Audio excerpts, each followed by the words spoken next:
Welcome to another episode of Mike's Money Picks. Today on the podcast, we're going to be breaking down the Friday, February 2nd slate of college basketball DFS on DraftKings as well as FanDuel. We've got a nice little 5-game slate on DraftKings that is getting closer to some of the mid-major Friday slates that we saw last season. We've got 5 games on DraftKings, 3 of which are from mid-major conferences. So there is a lot to be gained from this slate by digging deep and doing the research and, finding, where the value is, where the right plays are. And fortunately for you guys, I believe I have done that. So on this episode, we're going to go over each game of the DraftKings slate, both of the games on the FanDuel slate are included on the DraftKings slate, so you'll be included in that as well. And we're going to break down where you can target each game, what you can expect from each game, and who needs to be in your DraftKings lineup if you want to make some money on Friday night. Now, if you like what you see here on Mike's Money Picks, please help me out. Please like the video on YouTube. It really does help me out a lot. Please rate and review if you're listening on audio. And please subscribe to the channel. That way you can be notified when new episodes drop and you can be with us for the rest of college basketball season. I do hope to have a Saturday episode for you guys as well as a Sunday episode for you guys. My schedule can change it at any time, though, when you have a 4-month-old daughter who's not really sleeping at night. Fortunately, she is asleep right now, so I'm able to record this video, I should say. And then hopefully I'm going to be able to do that in the next few nights to get the Saturday and Sunday content as well. So if you're subscribed to the channel, subscribe to the audio feed, you can get notified when those episodes drop, and you can, listen to those when they are available. All right, so let's go ahead and cut the intro there. Let's go ahead and talk about the first game, matchup in the A10 between St. Bonaventure and Dayton. All right, so game 1 of the night is going to be between St. Bonaventure and Dayton. So this one is an interesting one for me personally. I've mentioned this here on the podcast before. My dad went to University of Dayton, so I'm watching this team pretty much anytime they're on. You see I'm repping them with the gear right here on the podcast here on this episode if you're watching on YouTube. And so I know a lot about this team, and this Dayton team is one that if you have not watched them yet this season, you need to watch them soon. They're going to be a 4 or 5 seed in the NCAA tournament. They are legitimately good. They have a legitimate NBA talent on this team. They play a style of basketball that is very tough to defend. And on the other side, they are a very good defensive team as well. This is a team that can make some noise in March, and you need to start paying attention to them if you have not already. So let's go ahead and talk about this game. So St. Bonaventure is coming into UD Arena, which is a very tough place to win. And Ken Pom has this one projected to finish 72-64 in favor of Dayton. This is one of the lower totals on the 5-game slate on DraftKings, and it's because Dayton plays at a snail's pace. They rank 350th in the nation in tempo. The Bonnies rank 270th, so they're not that much faster either.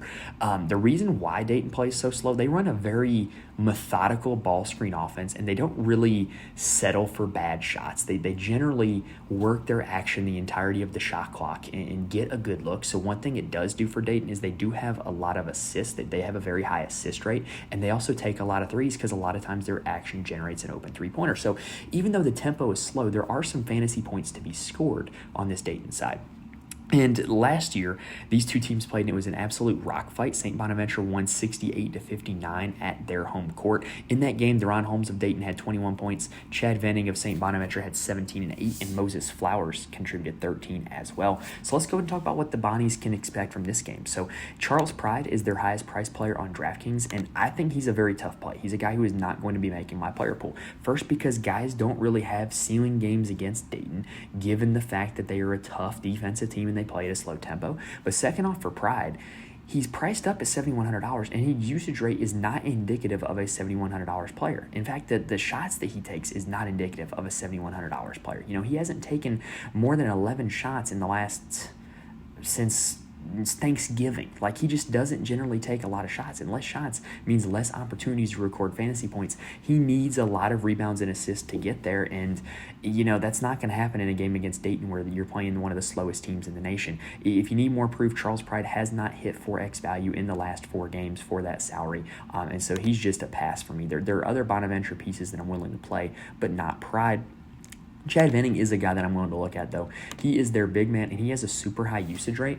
So Deron Holmes of Dayton is a good rim protector, but he's not necessarily the best on-ball defender in the world. So I do think that Venning will be able to score a little bit against Holmes, and he's a pretty good rebounder as well. He's hit 4x value in 4 of his last 5 games. I think if there's anybody on the Bonaventure side that I'm going to play, it's probably going to be Chad Venning, and he did have success in the game last year against Dayton. The only thing you got to worry about with Venning is he is going to be guarding Holmes on the other end, so he is going to be running into some foul trouble issues potentially. Micah Adams-Woods is probably their best player in my opinion. Just from what I've seen of Bonaventure, remembering him at Cincinnati, I think he's their best player. The downside is he's returning from injury. He missed 1 game and then played against St. Joe's. But in the last 2 games, he actually came off the bench. So he hasn't really played a full minute load, hasn't really seen a full usage load, and hasn't put up over 23 fantasy points since returning from injury. But if this Bonaventure team wants to win this game against Dayton, they're going to need a big game from Micah Adams-Woods. Last Friday night, we mentioned Daryl Banks as a candidate for some shooting regression because he had been shooting the ball very poorly. And I hope you rolled him out against St. Joe's. He put up 44 fantasy points in that game. And that was like his ceiling night, right? He finally had some good shooting. Well, against VCU, he kind of dipped back down 1 for 5 from 3, 3 for 10 from the field, and only put up 21 fantasy points. But he's playing a lot of minutes. He's getting a lot of shots. I don't think he's a terrible option at only $5,200. And what's interesting about this Bonaventure team right now is Adams-Woods and Banks are like their 2 best guards, in my opinion. Offensively, they're their 2 best guards. Pride's a solid all-around player, but he's not a great offensive player. Flowers and Luke have been the starters, though, so they're like technically in the starting lineup, but starters' minutes are going to Banks and Adams-Woods. So I'm not that interested in Flowers and Luke, but I don't know, the fact that they're the starter has got to mean a little something, right? So I just think that that's just worth noting, but I'm probably not going to get to those 2 guys. My exposure on the St. Bonaventure side is probably going to be to Venning, Adams-Woods, and Banks only. On the Dayton side, I've kind of mentioned him in passing already, but Daron Holmes is their best player. He is the highest priced player on the entire slate, and he is a legitimate All-American candidate. He is a legitimate NBA talent. If you followed me last year, you remember me saying this about Toumani Camara as well as Daron Holmes while they were together, and you see what Toumani Camara is doing in the NBA. Holmes is going to do the same thing. He is a legitimately NBA talented player. He is a center in college who's probably going to play the 4 in the NBA, who has the ability to stretch the floor from the 3-point line now. He has the ability to guard on the perimeter. He's also a great shot blocker. He's a great dunker, and he's great in the pick and roll. Like, this guy has an NBA game, and you need to get used to seeing him because he's a guy who could really make some noise in March. Anyway, let me get off my Daron Holmes soapbox.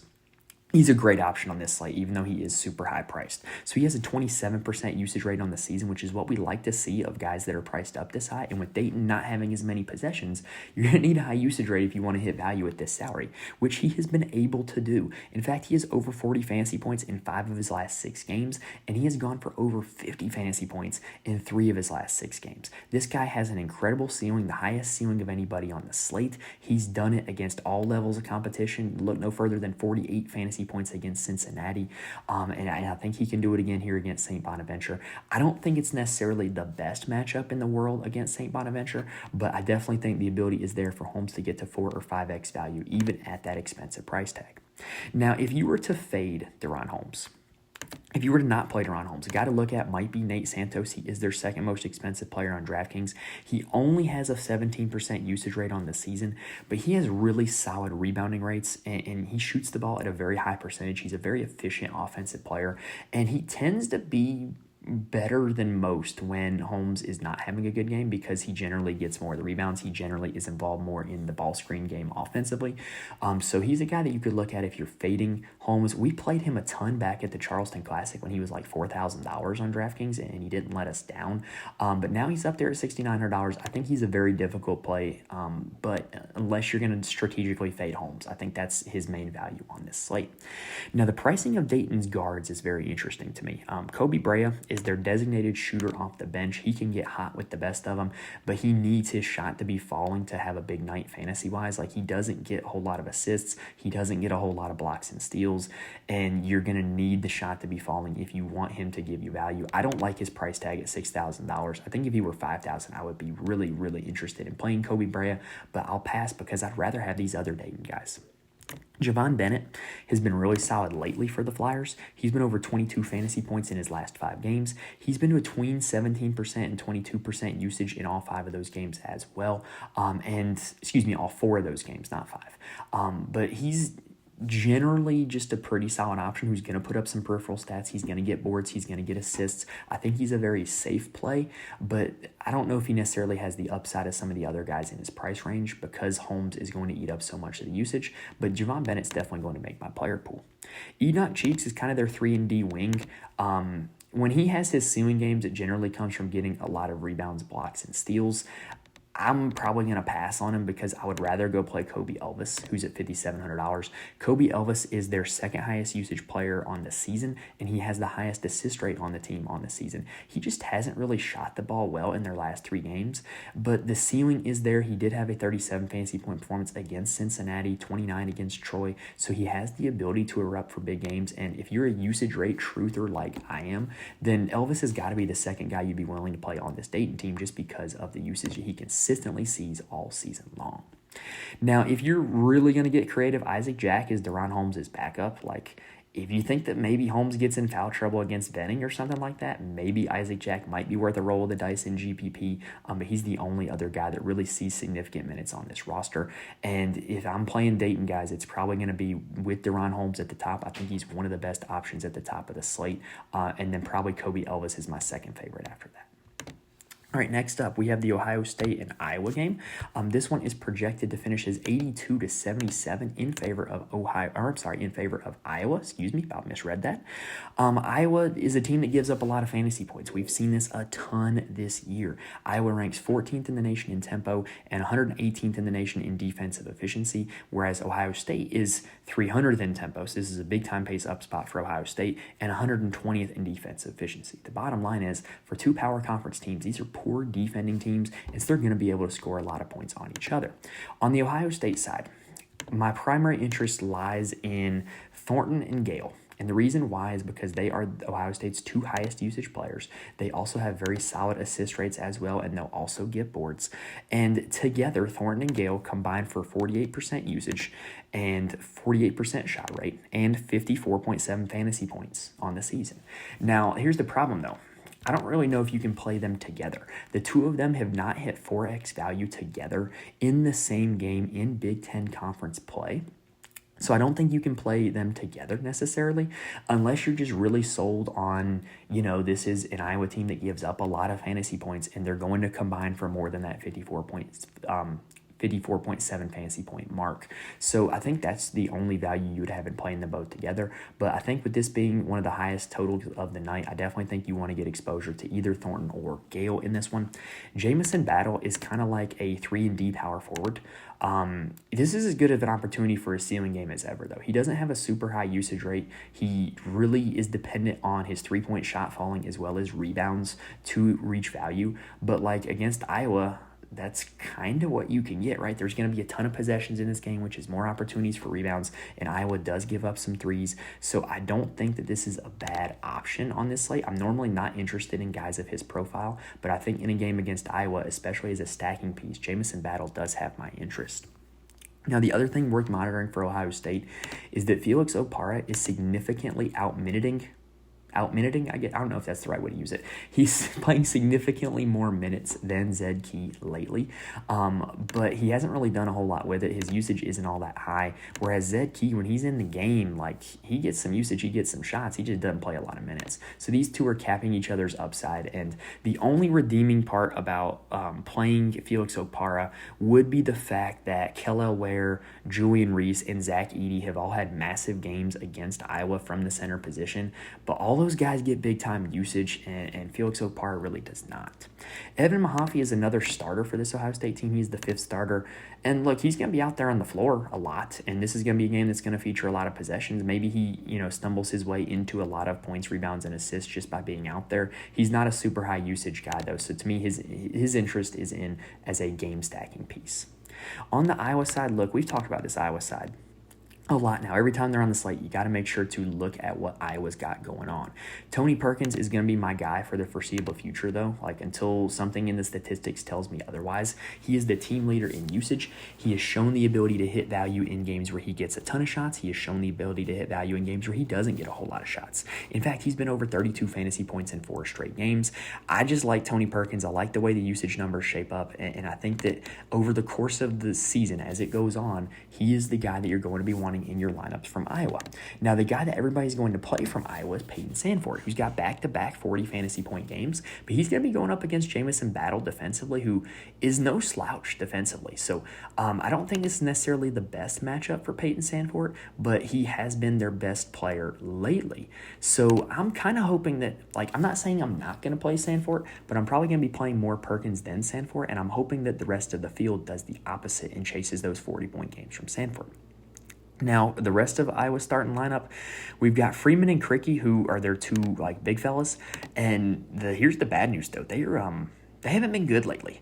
Between Freeman and Crick, they have only combined for one 4x value game in their last 4 games. So in other words, out of 8 opportunities, they've only done it once. However, they just haven't really shot the ball well. Like, the usage rates have been there. The rebound rates have been there. They're still playing a lot of minutes. They just haven't really been all that efficient from the field, especially in Crick's case. Freeman's been okay. But I kind of think you can go back to him in this spot. Like, we've seen Biggs do well against Ohio State. And I think that they're going to be lower owned because of everybody looking at the game logs. So I definitely think you can go back to them in this spot. They're not my favorite plays on the slate, but they are guys that I'll be gladly to click when I hope the rest of the field is not. Now, Josh Dix and Patrick McCaffrey are kind of canceling each other out. Dix played really, really well when McCaffrey was out with an injury, but the problem is now is that Dix isn't seeing the same minute load now that McCaffrey is back. Dix was not a high usage player, so he needed a lot of minutes in order to hit value, and with McCaffrey back, he just hasn't got them. But also, McCaffrey isn't hitting value either because he's not shooting the ball well at all. So between the two of them, I would rather play McCaffrey because I think the ceiling is there, but I do think you can skip those two altogether and just focus your efforts on Iowa around their core 4 players. Next up, we have some Friday night MACtion. And this is actually a really big game in the MAC. Toledo taking on Akron. This is a battle for first place in the MAC, which, I don't know if you guys follow a whole lot of small conference college basketball because it's normally not on the DraftKings slate, but getting the number 1 seed in these conference tournaments can be super vital for a lot of these teams. And so this is going to be a big game. This one's going to have some intensity, and this one's going to be a pretty good game. KenPom has this one projected to finish in favor of Akron 77-70.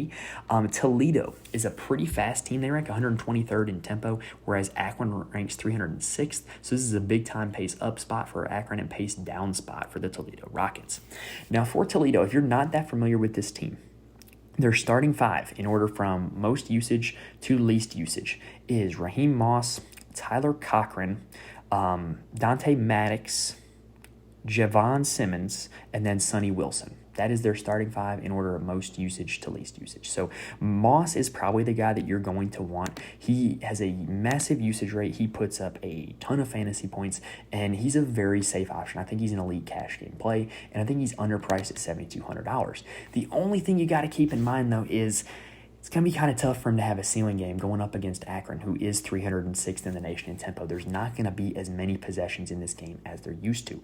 Cochran and Maddox, it's honestly uncanny how similar their profiles look in the last 5 games. In the last 5 games, Cochran has had 3 games over 30 fantasy points and 1 game over 40 fantasy points. Dante Maddox has also had 3 games over 30 fantasy points and 1 game over 40 fantasy points in the last 5. I think with these two guys, here's the ironic part. They both hit 40 fantasy points in the same game because it was a game that just saw a lot of scoring and a lot of possessions. So I don't think that these two guys are guys I would stack together in this game environment against Akron. But I like the profile of both of them, and I don't really know how I would differentiate between the two of them. I would say generally Cochran has slightly more usage, generally scores slightly more fantasy points, so he would probably get the nod for me over Maddox. Now, Javon Simmons starts at the 5 for them, and he's been really good lately. He's put up 26 fantasy points in 4 of the last 5 games. Not a bad option in my opinion. The pace down does worry me a little bit, though. Now, Sam Lewis is worth talking about because I think the game log chasers are going to go after him. In their last game against Western Michigan, it was a blowout. He only played 18 minutes, but he put up 25 fantasy points. He has a really good usage rate when he plays, but he doesn't play a whole lot if the game is close. After that, two guys I do want to mention are Andre Lawrenson and then Gregor Burich. So these two guys are the backup bigs for Toledo. In terms of like MAC teams, Akron's pretty big. Akron is a really good rebounding team. They might need Lawrenson and Burich to play a little bit of boosted minutes. And when you look at Lawrenson's game log, like there's some promising stuff there, right? Like he's had a few games over 15 fantasy points. He's had a few, like one over 20. So I think that he could be an option, but he's not somebody I'm going to be playing a lot of. I think he's a guy that if you're playing 20 lineups like I normally do, you can put him in one of them and maybe just hope that he catches, a 5X game. Now, on the Akron side, we mentioned how this is a big-time pace-up spot for Akron, but also Toledo has one of the worst two-point field goal defenses in the nation, according to KenPom. So if we've got a pace-up spot and a team that gives up a lot of two-pointers, then let's play a guy who's going to score a lot of two-pointers. And for Akron, that would be Enrique Freeman. He leads the team in usage on the season, and he has the highest defensive rebounding rate in the nation. He's put up 36 fantasy points in 6 straight, and he's just been an elite option. Look, I think him and Daron Holmes, I don't think you can necessarily go wrong with either of the two of them. I think that in terms of the game environment and the matchup specifically, I think Freeman shapes up better than Holmes. However, I think Holmes over the course of the season has showed a higher ceiling and the usage rate is a little more promising. But Freeman in this game environment against Toledo, man, like I'm definitely going to consider him. I'm probably going to be playing Holmes or Freeman in almost every lineup that I have. Now, the rest of the starting five for Akron is Alli, Greg Tribble, Sammy Hunter, and Mikel Dawson. And that was the order of usage rate as well. So for Alli, like he's a transfer from Butler that he has his ups and downs, but the ceiling is there, right? Like he has multiple 35 fantasy point games this season. So I wouldn't mind going to him in this environment where we're going to see a little bit more possessions for Akron. I think he's a solid option, especially if you want to stack him with Enrique Freeman and just really hope that Akron scores like 80 to 85 points in this game.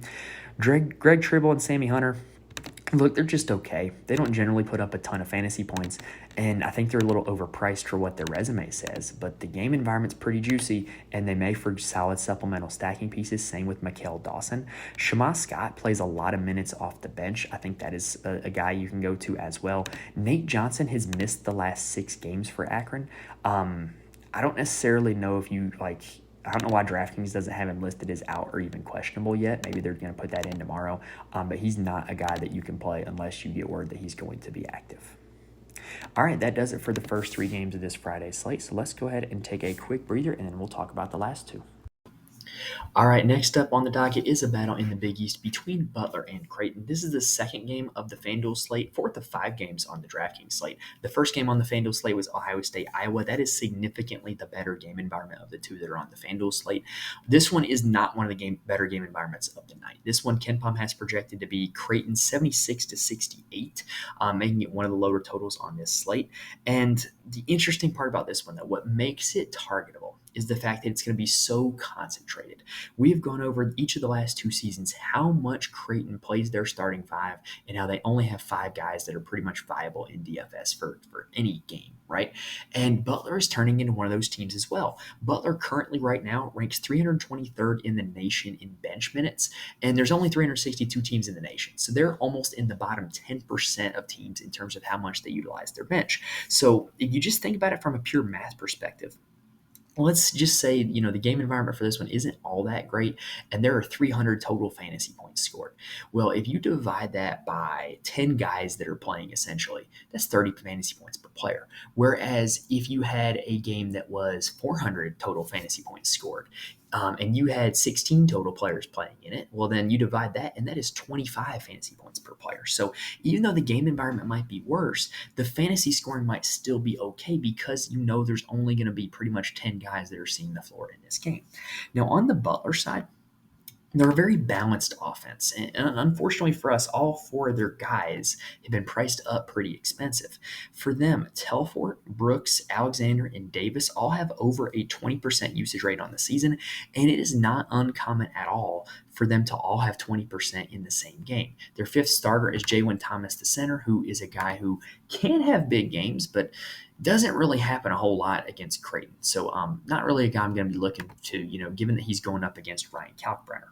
Now, for the rest of the Butler guys, Alexander, Telford, Brooks, and Davis, we know about Alexander. He kills the peripheral stats. Like he averages 4 rebounds and 5 assists per game.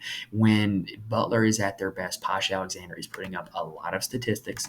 Jamil Telfort has a massive ceiling. He just had 46 against Villanova, and he also has a 50 and a 43 earlier this season as well. So we know what he's capable of doing. Brooks and Davis are kind of the two wild cards. They're kind of the wing shooters for this team. And they're getting a lot of shots though because they play a ton of minutes, right? And so I do like the fact that they are taking a ton of shots, and I do like the fact that if they make them, they're going to have a legitimate ceiling.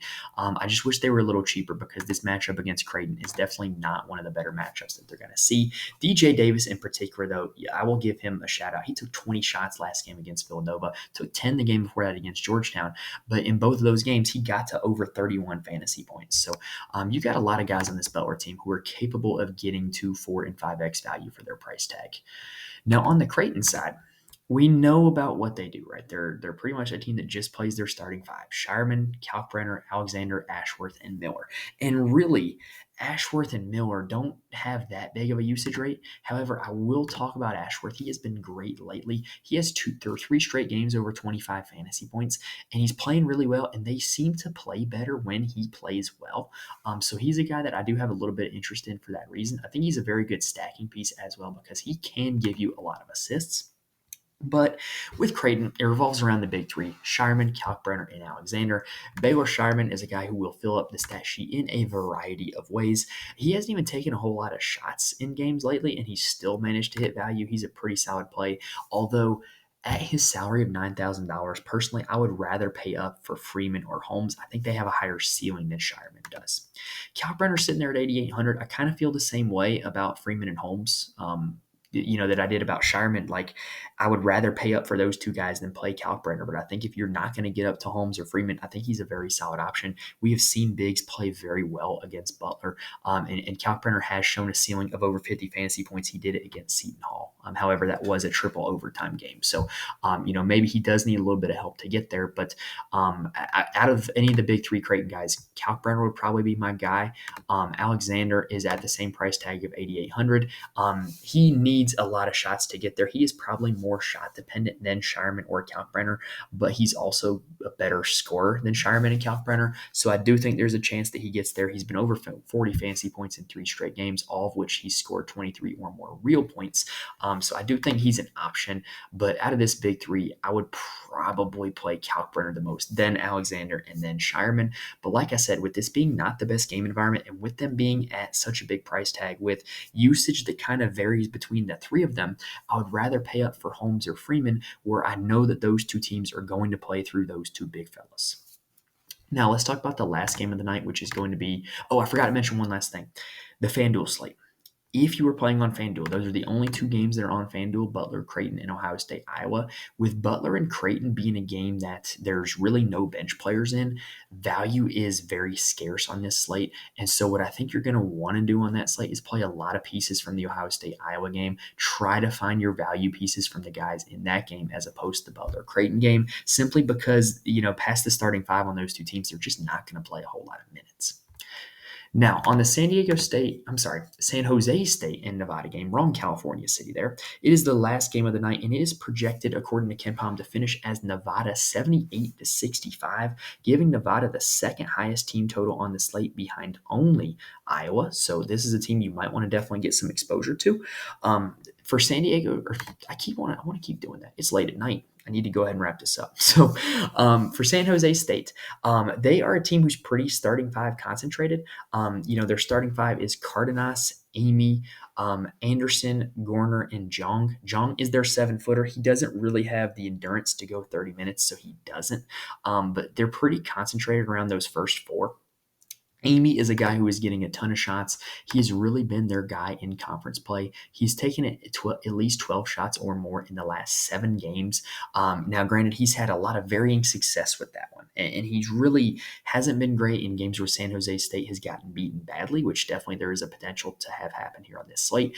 And he also needs to get you some peripheral stats to get value as well. But if you're going to play anybody and you want to go with a little late night game stack or a late night shootout, Amy would probably be the guy for San Jose State I would consider. I would also consider Anderson, Trey Anderson for San Jose State. He's a solid player. Like his rates aren't all that great, but he tends to really benefit from game stacks. And when San Jose State gets going, that's the third time I've done that. When San Jose State gets going, he is a guy who's normally a pretty big beneficiary of it. So I think he makes for a very solid stacking piece, but I probably wouldn't play him as a one-off piece for this game. And other guys in his price range on the slate, I have a little more interest in. Now, on the Nevada side, they start Blackshear, Lucas, Coleman, Davidson, and Himes. However, Himes has been giving up a lot of minutes to Foster, Pope, and McIntosh as well.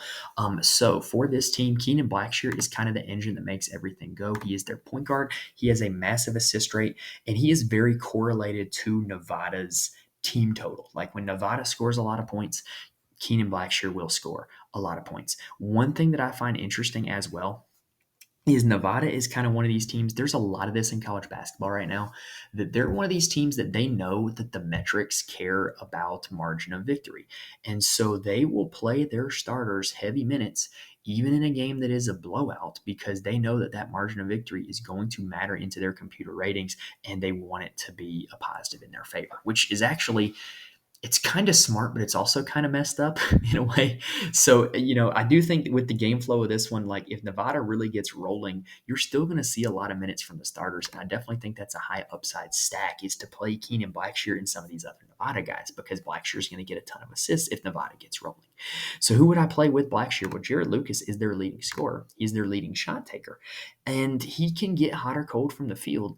But when he gets hot, man, he gets hot. Like when he dropped 28 against Colorado State, 38 fantasy points in that game. He has legitimate, 30, 35 fantasy point upside. He doesn't do as much in the peripheral stats as I would like, but at only $6,200, he doesn't have to do a whole lot in the peripheral stats if he is hitting his shots, because he's going to take a lot of shots. Now, Trey Coleman is another guy who interests me a little bit. He's been pretty consistent over the last 5 or so games. I think he's another guy that, kind of like I mentioned with Anderson on the side for San Jose State, he's a guy that is beneficiary of Nevada really getting rolling and scoring a lot of points. So if you think that, Blackshear is going to score a lot of fantasy points, maybe roll out Lucas, maybe roll out Coleman as well. Those would be my 3 guys that I would be the most interested in. On the season, Davidson has actually scored more fantasy points than Coleman, but lately he's just been a little inconsistent in conference play. I think I would rather have Coleman with looking at where all their rates have been at. Now, I do think the Hunter McIntosh off the bench at only $3,100 is a legitimate option. Like he's playing anywhere between 10 to 20 minutes a game, and he's taking legitimate shots, and he's putting up peripheral stats. Like I think, at only $3,100, if you're looking for a punt play, I don't think he is one of the worst ones on the slate. All right, so that does it for our Friday, February 2nd, Groundhog Day, our Groundhog Day college basketball DFS slate on DraftKings as well as FanDuel. If you like what you saw here in this video, please help me out. Hit the like button as well as rate and review the audio feed. I promise you guys, it really does help me out a lot, and I really do appreciate it. You guys are the best. And while you're at it, go ahead and subscribe to the channel. That way you can get notified for all of our new college basketball content for the rest of the season, as well as our weekly golf content as well. Now, if you want more information from me, you can follow me on Twitter at Mike's Money Picks.